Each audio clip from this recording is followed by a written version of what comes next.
فرمایا وصلوا باللیل والناس نیام،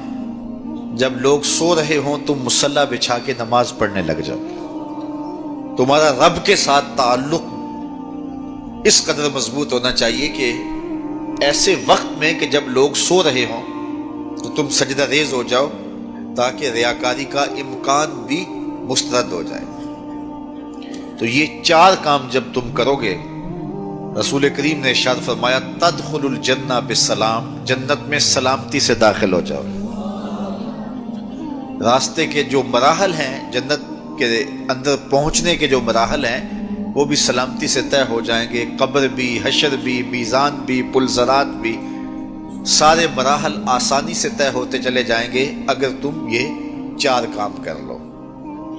ان تین کاموں کا تعلق ہماری معاشرتی زندگی سے ہے، اور رات کی تنہائیوں میں مصلی بچھا کے نماز پڑھنا، اس کا تعلق جو ہے وہ ہماری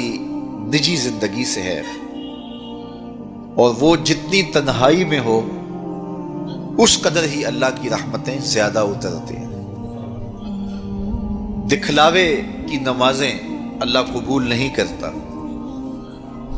قرآن مجید میں سورہ ماعون کے اندر ارشاد فرمایا سو خرابی ہے ان نمازیوں کے لیے جو اپنی نمازوں سے غافل ہیں اور لوگوں کو برتنے کی چیزیں بھی نہیں دیتے، معمولی چیزیں جو ایک دوسرے کو ہم عاریتاً دے دیتے ہیں وہ بھی نہیں دیتے اور نماز پڑھتے ہیں۔ تو یہاں نماز کا ذکر موجود ہے، لیکن پہلے ہماری معاشرتی اصلاح ہونی چاہیے۔ ان تین چیزوں کا خاص طور پہ ذکر کیا گیا کہ تم سلام کو پھیلاؤ، تم صلہ رحمی کرو، اور تم لوگوں کو کھانا کھلاؤ، بھوکوں کی اور پیاسوں کی مدد کرو، تو تمہارا رب تمہارے اوپر راضی ہوگا، اور پھر رات کی تنہائی میں تم اللہ کے حضور مصلی بچھا کے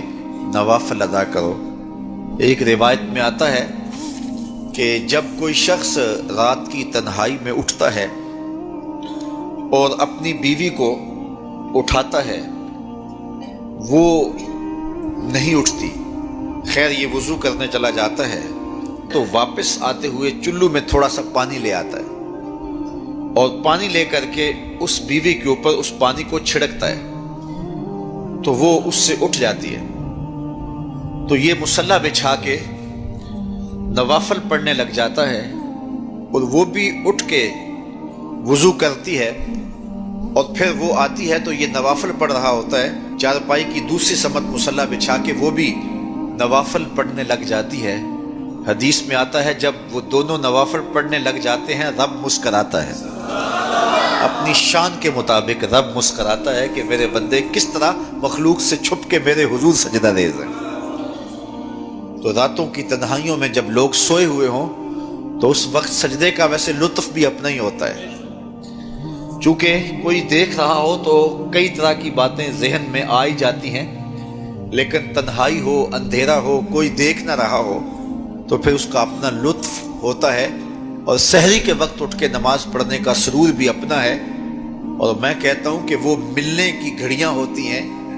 انسان کو ان گھڑیوں کے اندر اللہ کی خاص رحمتیں نصیب ہوتی ہیں،